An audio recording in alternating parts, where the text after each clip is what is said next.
مصطفیٰ نے دہر میں چرچا تسو کا کیا، ہر نشان و نقش کہنا کو مٹانے کو کہا۔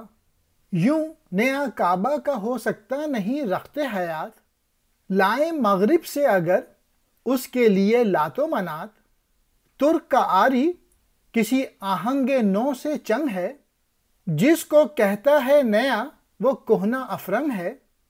اس کے اپنے سینے میں کوئی دم دیگر نہ تھا، اس کے اپنے دل میں کوئی عالم دیگر نہ تھا۔ مصطفیٰ کمال اتاترک ترک کے متعلق بات ہو رہی ہے۔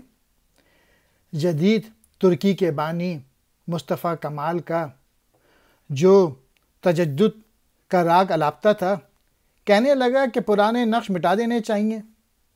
اس نے اعلان کیا تھا کہ ترکی کا مذہب سے کوئی تعلق نہیں، حالانکہ سمرنا کی فتح پر بر صغیر کے مسلمان بے حد خوش تھے۔ وہ جگہ جگہ چراغاں کیا گیا تھا، لیکن اس اعلان اور پھر جابرانہ طرز حکومت سے سب بدظن ہو گئے۔ اس نے ترکی میں مغربی تہذیب کو روایت دی، حتیٰ کہ ترکی کی رسم الخط کو لاطینی رسم الخط میں بدل دیا، اور اس نے پوری طرح سے اسلام کو ختم کر دیا۔ یعنی مصطفیٰ کمال اتاترک نے جو غیر تہذیب کو فروغ دیا، لیکن وہ ایک باطل نقش ہے اور جسے حق کے سامنے کوئی اہمیت اور وقت نہیں ہے۔ ترکی کے ساز میں کوئی نیا سر یا نیا راگ نہیں، اس کی ہر نئی چیز یورپ والوں کو پرانی چیز کے سوا اور کچھ نہیں۔